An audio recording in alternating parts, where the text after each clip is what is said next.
The amazing results of Project Safe Neighborhoods prove just how critical it is to foster cooperation among law enforcement at every single level of government. Nowhere is this cooperation more important than when it comes to enforcing our nation's immigration laws. You've been reading a lot about immigration, haven't you, folks? But we're getting it. We're really getting it. We're being strong on the border. We could use a little help, but we're being strong on the border. A lot of brave people working with us on the border. Every day, our brave ICE officers are working with the state and local partners to get some of the world's most violent criminals off our streets, and we get them the hell out of our country. We get them out. Since I took office, ICE agents have arrested over 235,000 aliens with criminal records. Think of that, 235,000. And then you have a lot on the Democrat side. They're saying, we don't want to respect ICE. We want to get rid of ICE. We're not getting rid of ICE. They're going to be with us. They're heroes. They're heroes.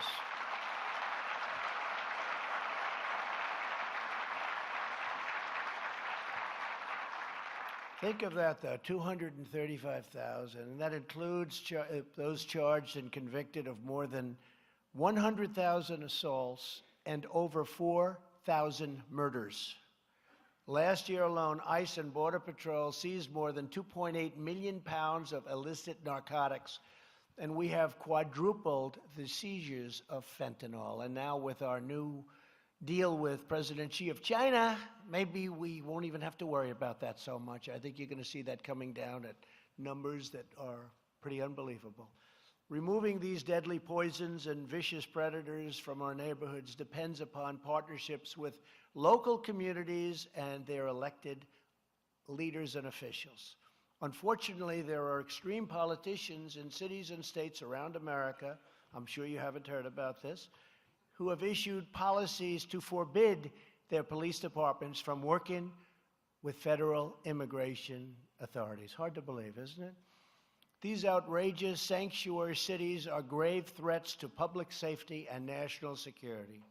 Each year, sanctuary cities release thousands of known criminal aliens from their custody and right back into the community. So they put them in and they have them and they let them go, and drives you people a little bit crazy, doesn't it, huh?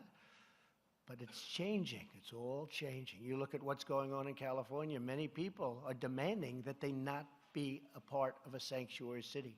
They don't want sanctuary cities. It's happening by its own.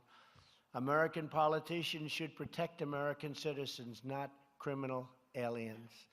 Not one more American life should be stolen because of radical politicians pursuing their open borders agenda.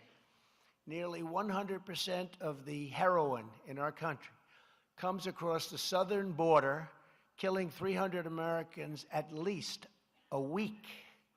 A week.